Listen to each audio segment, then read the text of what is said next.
Bismillahirrahmanirrahim. Assalamualaikum warahmatullahi wabarakatuh. Ya, alhamdulillahilladzi arsala rasulahu bil huda wa dinil haq bil dini kulli wa kafa billahi syahida.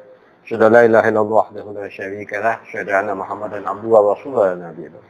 Wa bi sahfi sadwi wa yasri amri wa hlul 'uqdatam lisani yafqahu qawli wa bi zidna ilman wa zidna fahman wa amalan taqabbalan amin ya rabbal. Alhamdulillah, kita lanjut lagi ke bagian akhir dari bab wakalah, gitu ya. Ada beberapa kaidah yang perlu ditambahkan dalam kitab sendiri, ditambahkan kaidah-kaidah tambahan, gitu ya. Apa kaidahnya? Ada kaidah yang judulnya konsekuensi akad wakalah yang membutuhkan penisbatan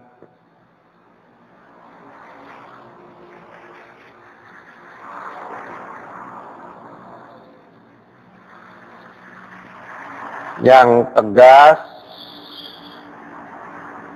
dan yang tidak butuh penisbatan. Apa maksudnya? Kemarin kita sudah bahas bahwa dalam akad wakalah, seseorang yang menjadi wakil, ya, seseorang yang posisinya wakil ketika berakad, dia harus menisbatkan diri, harus memposisikan diri bahwa dirinya adalah wakil. Tapi dalam kaidah para ulama itu tidak berlaku untuk semua hal. Ada akad-akad yang meskipun penisbatan tadi itu tidak dilakukan, artinya si wakil tidak menyebutkan saya wakilnya anu untuk anu, itu tetap sah, gitu ya. Itu tetap sah. Ya. Apa itu? Nah, jadi di sini kita bahasannya yang pertama adalah yang tidak perlu penisbatan, gitu ya.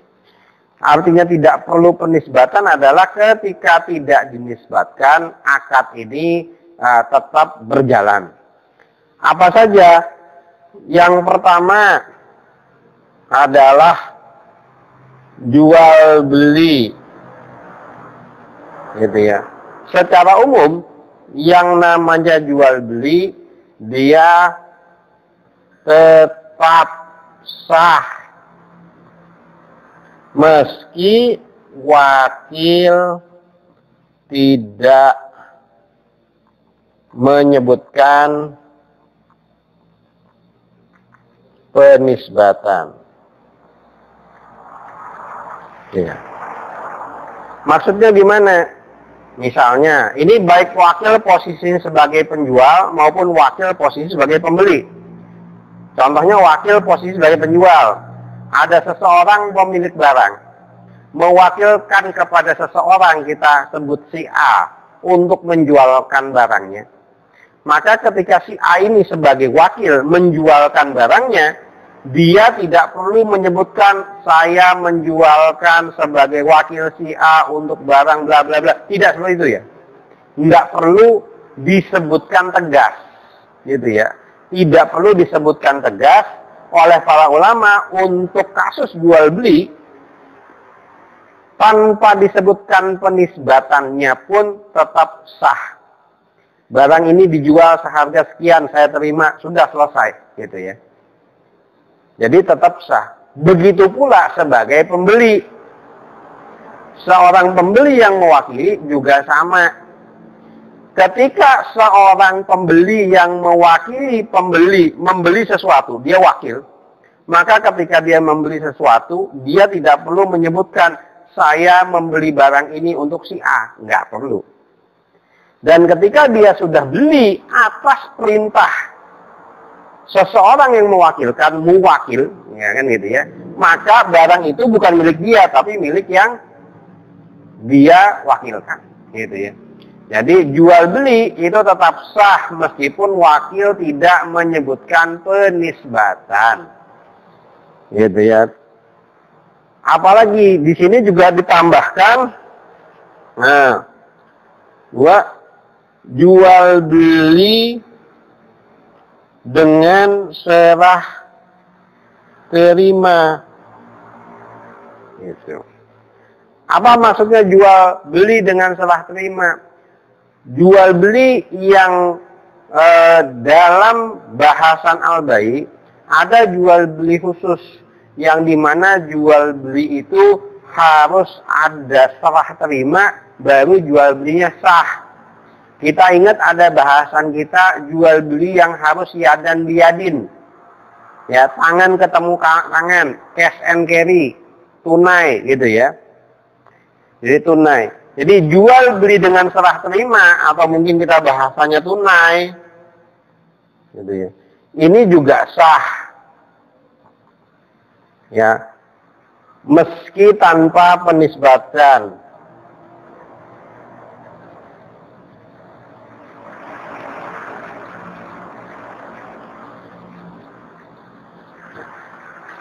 Ya, jadi seseorang membawa barang untuk diserahkan. Seseorang menjualkan emas, dia mewakilkan. Nah, ini kan kasus nomor 2 ya. Dia menjualkan emas yang harus ada serah terima. Ketika dia mewakilkan sebagai penjual, maka dia tetap sah meskipun dia tidak secara tegas, ya, menyebutkan penisbatan. Begitu pula sebagai pembeli, dan tetap sah. Hukum asal jual emas kan harus yadan biyadin, ya, harus tangan ketemu tangan, harus ada serah terima. Kalau jual beli emas diserah terimakan kepada wakil, tetap sah. Bahkan meskipun wakilnya sendiri tidak menyebutkan, saya terima emasnya untuk si A. Enggak apa-apa, saya terima emasnya cukup. Kan gitu ya. Jadi, dua kondisi ini dalam jual beli ini tidak perlu penisbatan, gitu ya. Tapi yang banyak di sini dikasih catatan adalah yang perlu penisbatan secara jelas. Nah, kenapa dia dikatakan perlu penisbatan secara jelas? Yang pertama, nah ini jelas sekali. Nikah. Nah, ya, yang pertama adalah nikah. Nikah itu butuh penisbatannya disebutkan. Ya, jadi bagi seseorang yang menikah atau menikahkan, penisbatannya harus disebutkan jelas. Ya, contoh. Ada seseorang yang dia mewakilkan sebagai mempelai pria, sebagai pengantin laki-laki. Kemudian dia tidak menisbatkan. Sah nggak nikahnya? Sah. Tapi nikahnya bukan dengan yang dia wakili. Nikahnya dengan dia. Gitu ya. Jadi di sini perlu penisbatan jelas dalam hal pernikahan. Maka jadi tetap sah jika dinisbatkan, maka yang menikah adalah muwakil, orang yang diwakilkan. Tapi jika tidak disebutkan nisbatnya, maka menikah kepada si wakil. Nah, gitu ya. Jadi pernikahan tetap sah. Ya. Jadi pernikahannya tetap sah tapi konsekuensinya beda. Gitu ya. Nah, di pernikahan tetap sah, tapi yang berbeda adalah menikah kepada siapa. Wah, gitu ya. Jadi ini, maka di konsekuensi, kita tidak bicara benar salah, tapi kita bicara konsekuensinya. Seseorang yang melakukan akad nikah, dia bertindak sebagai wakil dari mempelai pria, maka apapun yang terjadi akadnya tetap sah. Yang beda konsekuensinya. Kalau dia menyebutkan, menisbatkan dirinya sebagai wakil, menisbatkan itu memposisikan dirinya sebagai wakil, maka yang menikah adalah si muwakil, orang yang diwakilin. Tapi kalau dia nggak menisbatkan, dia yang nikah. Gitu. Jadi hati-hati. Yang kedua adalah talak. Gitu. Ya, talak bagaimana? Talak ini kan haknya laki-laki. Jadi yang bisa diwakili dalam talak hanya laki-laki. Gitu ya. Yang bisa diwakili dalam talak hanya laki-laki. Yang bisa diwakili hanya suami. Gimana hukumnya? Jika dinisbatkan, maka jatuh talak.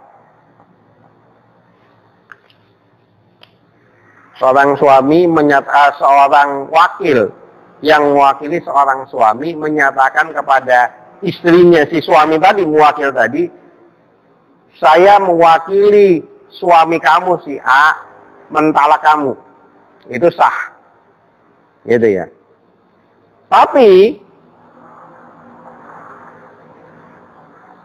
jika tidak dinisbatkan,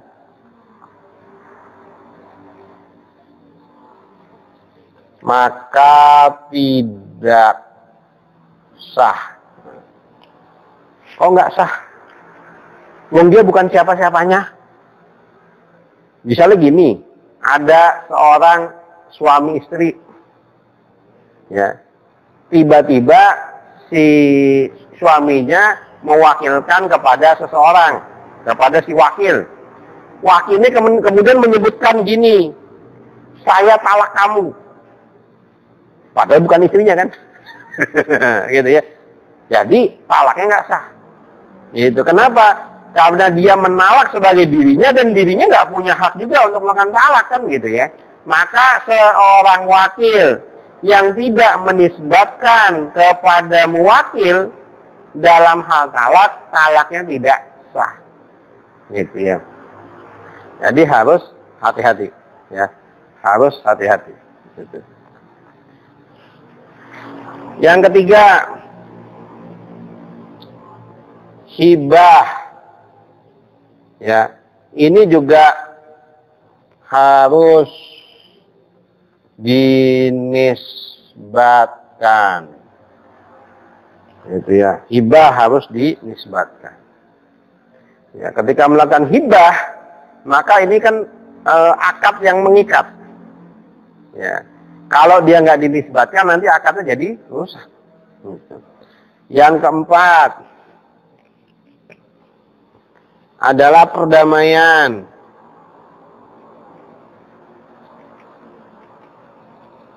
Ini juga harus dinisbatkan agar sah. Kok perdamaian harus dinisbatkan? Contoh gini, ada dua orang yang bersengketa. Si A bersengketa dengan si B. Kemudian mereka berunding. Si A karena satu dan lain hal mewakilkan kepada si C. Oh sudah siap ini berdamai. Tiba-tiba si C menyatakan saya berdamai dengan si B. Nyambung nggak? Urusannya apa? Oh, nggak ada urusan apa-apa dengan si C kan begitu ya. Maka Yang seperti ini tidak sah perdamaian. Yang terjadi perdamaian adalah C dengan B. Padahal yang butuh perdamaian adalah A dengan B. Maka dia butuh dinisbatkan. Kan gitu ya. Yang kelima, apalagi sedekah. Ini juga butuh dinisbatkan.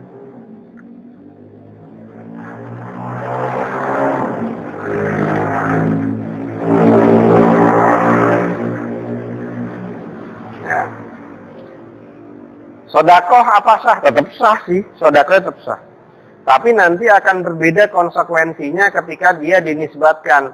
Kita tahu bahwa sedekah bahkan itu bisa diberikan pahalanya kepada siapapun kan, gitu ya. Sedekah dari keluarga, dari orang tua, bahkan dari yang sudah meninggal. Kan gitu ya. Kan boleh mensedekahkan atas nama yang sudah meninggal. Kan gitu ya. Boleh gitu ya. Jadi boleh itu yang dilakukan gitu ya. Jadi sedekah ini butuh juga penisbatan. Kalau tidak dinisbatkan ya nggak nyampe ke sana, bahasanya seperti itu kan gitu ya. Dalam hal muamalah, karena ini dalam hal muamalah mencakup titipan, pinjaman, gadai, syirkah, gitu ya. Jadi pada prinsipnya setiap muamalah yang sifatnya berkelanjutan, ya, muamalah yang sifatnya berkelanjutan, maka dia butuh dinisbatkan.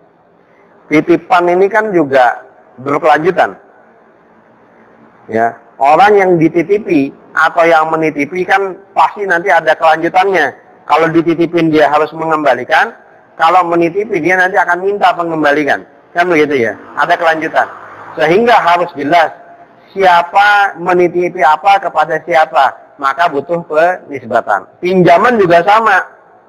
Baik yang meminjamkan atau yang minjam kan juga tetap hubungannya berkelanjutan.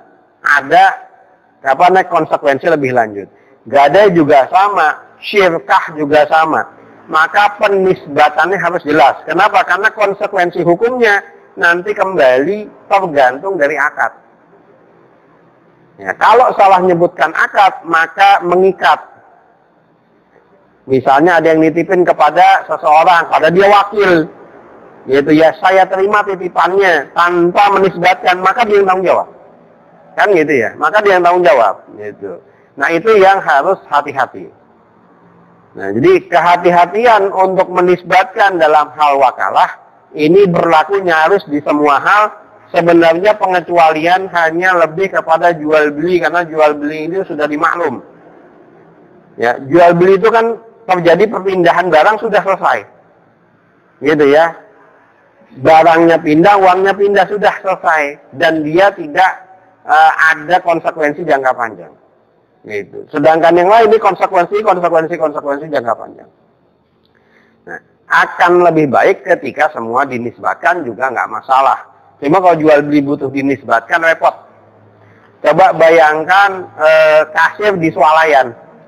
Setiap melayani pelanggan itu harus nyebutin penisbatan. Saya menjual atas nama perusahaan. Gitu ya. Repot nanti gitu ya.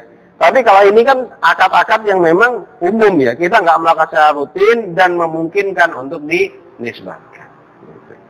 Ya, jadi ini adalah kondisi mengenai apa yang perlu dinisbatkan dan apa yang tidak perlu dinisbatkan. Ya. Nah, terakhir dalam bahasan wakalah adalah masalah berakhirnya wakalah. Oke ya.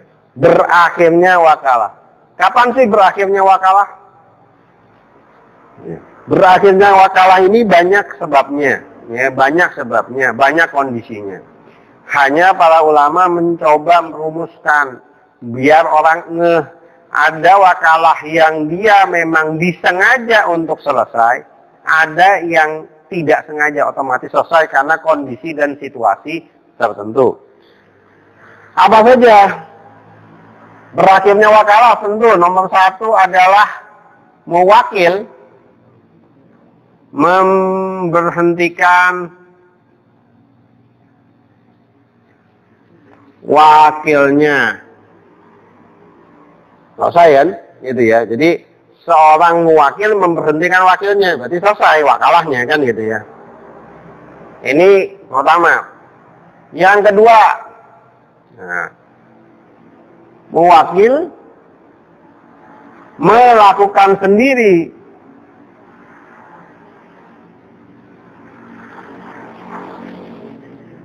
perkara yang diwakilkan. Nah, ini juga sama. Gitu ya. Pertama, muwakil memberhentikan wakilnya, jelas selesai. Yang kedua, muwakil melakukan sendiri perkara yang diwakilkan. Boleh nggak? Boleh-boleh aja, karena hukum asal dia yang punya kewenangan.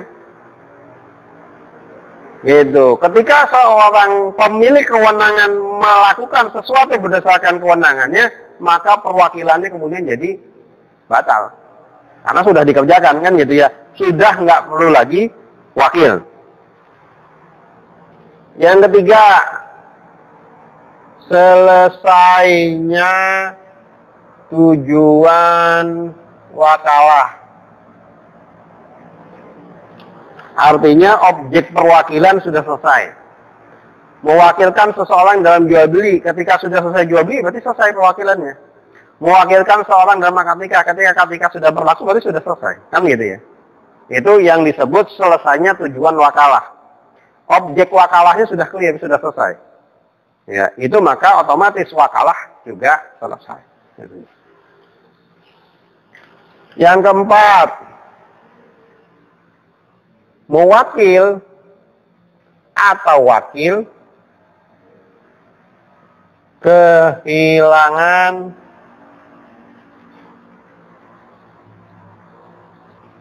kemampuan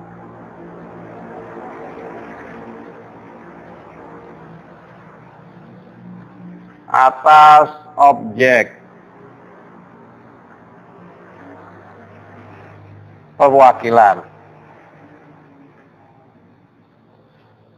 Apa maksudnya? Baik muwakil atau wakil kehilangan kemampuan. Jadi baik yang memberikan wewenang atau yang menerima wewenang kehilangan kemampuan atas objek yang diwakilkan. Bisa kehilangan kemampuannya itu satu hal, bisa kehilangan kemampuannya karena memang secara global. Apa contohnya? Seseorang mewakilkan untuk menjualkan, tiba-tiba yang mewakilkan atau yang diwakilkan, mewakil atau wakilnya salah satunya meninggal. Kan kehilangan kemampuan. Sudah selesai. Wakalahnya selesai. Atau mungkin, mohon maaf, salah satunya jadi hilang ingatan, gila gitu ya. Itu juga selesai. Kan gitu ya. Itu juga selesai. Atau kehilangan kemampuan atau objek perwakilan. Misalnya contohnya yang kehilangan satu spesifik. Ya, kehilangan spesifik. Mewakilkan seseorang untuk melakukan ceramah. Misalnya seperti itu. Tiba-tiba yang diwakilkan kena radang.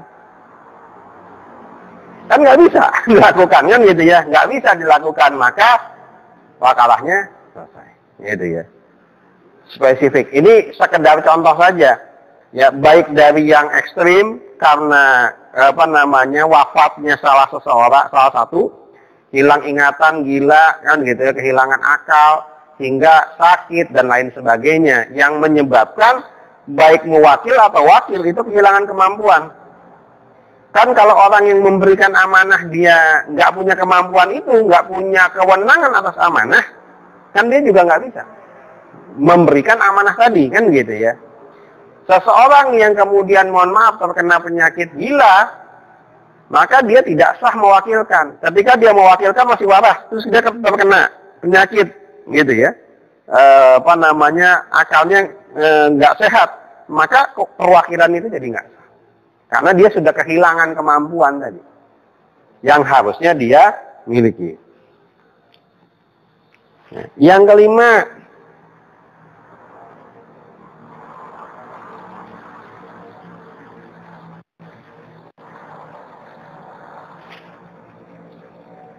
muwakil atau wakil menjadi pendukung ahlul harb atau murtad. Kok aneh? Sebenarnya yang jadi masalah bukan karena tidak boleh melakukan perwakilan dengan yang non-muslim, bukan. Tapi konsekuensinya, seorang muslim yang dia kemudian menjadi pendukung ahlul harb. Ahlul harb itu negara lawan yang melakukan peperangan. Dia membangkang, bugot, dia ikut ke barisan musuh, kan gitu ya. Maka dalam Islam, orang yang seperti ini, termasuk orang yang juga murtad, hukumannya adalah hukuman mati. Orang yang mendapatkan hukum mati kan juga artinya dia tidak bisa mewakilkan atau diwakilkan, kan begitu ya. Jadi sebenarnya konsekuensi itu yang menyebabkan orang yang menjadi pendukung ahlul harb ataupun murtad itu tidak otomatis wakalahnya selesai. Karena orang seperti ini memang ya dihukumnya ya hukum selesai gitu ya. Yang keenam, wakil mundur dari wakalah. Boleh nggak? Ya boleh-boleh aja, gitu ya. Ya kalau mundur berarti kan juga sudah selesai, gitu ya. Jadi seorang wakil mundur dari wakalah maka dia selesai. Yang ketujuh, rusak atau hilang objek wakalah. Ketika objek wakalah rusak atau hilang berarti sudah nggak ada lagi kepentingan perwakilan. Akhirnya nggak ada lagi objeknya sudah, gitu ya. Wakalah itu kemudian jadi selesai.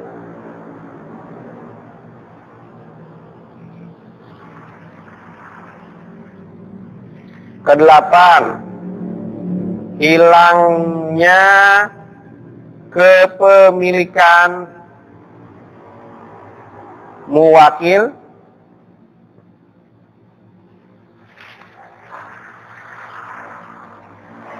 dari sesuatu yang diwakalahkan.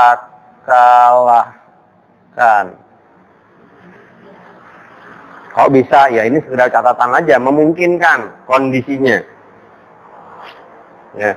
Hilangnya kepemilikan muwakil dari sesuatu yang diwakalahkan. Seseorang mewakalahkan sesuatu, benda atau satu amanah. Tapi ternyata setelah diwakilkan baru ketahuan ternyata benda itu bukan punya dia. Misalnya seperti itu gitu ya.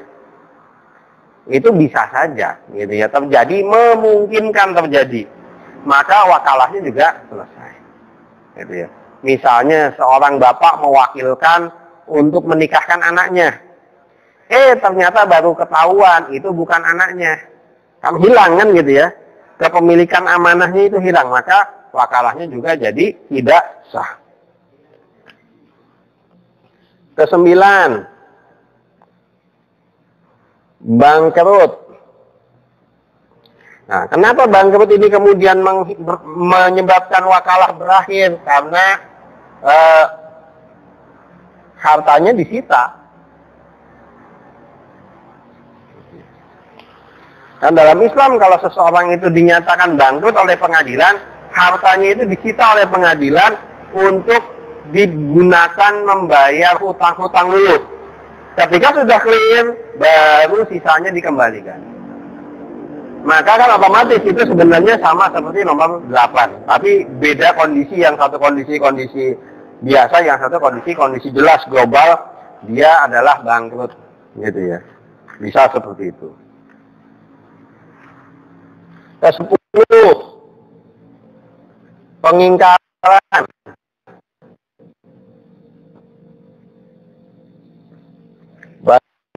wakil maupun muwakil. Apa ini maksud pengingkaran? Salah satu dari pelaku akad wakalah menyatakan nggak tahu menahu. Saya nggak tahu menahu tentang wakalah ini. Salah satunya itu dianggap wakalahnya kemudian batal meskipun sebelumnya terjadi, gitu ya. 11. Pelanggaran wakil. Kalau wakil melanggar sesuatu yang diwakili itu amanah, maka otomatis wakalahnya jadi buyar, gitu ya. Yang ke-12, fasik. Apa yang maksud fasik? Fasik di sini adalah orang yang merusak akad. Ya. Jadi orang yang mengingkari ini nggak ada masalah ya. Sama-sama menyatakan tidak tahu menahu salah satunya. Tapi ketika terjadi pelanggaran dari si wakil, berarti dia kan melanggar amanah, melanggar kepercayaan, maka otomatis wakalahnya selesai. Atau fasik. Salah satunya mau yang mewakilkan dan diwakilkan fasik, dia merusak akad juga batal, gitu ya. Ke-13, perceraian. Ini khusus suami yang mewakili istrinya. Ya. Jadi seorang suami yang mewakili istri, ketika mereka bercerai, maka perwakilan juga batal. Kenapa? Karena perwakilannya itu mengikat dengan pernikahan. Yang terakhir, ke-14, ini yang paling jelas. Berakhirnya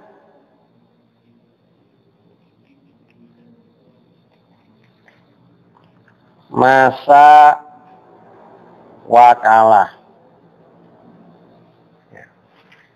Saya wakalahkan kepada kamu selama 3 bulan. Sudah 3 bulan sudah selesai kan? Jelas sekali gitu ya. Jadi ada yang memang berakhir secara otomatis, ada yang berakhirnya memang karena disengaja oleh salah satu pihak. Jadi ketika ini terjadi, maka wakalah selesai. Apakah ada yang lain? Mungkin ada yang lain. Jadi memang ini hanya gambaran umum. Hanya gambaran umum dari para ulama dalam kitabnya, kitab Fikih Islam Wadlatuhu, karya Syekh Wahbah Zuhaili, disebutkan ada 14 macam penyebab utama dari berakhirnya wakalah. Gitu ya. Jadi insyaallah selesai ya bab kita wakalah. Jadi kita sudah membahas mengenai syarat dan rukunnya, definisinya, kaidah-kaidah yang menentukan wakalah seperti apa, termasuk konsekuensinya kita sudah juga lihat masalah penisbatan dan berakhirnya wakalah. Ya, insya Allah bahasan wakalah sudah cukup sampai sini. Kita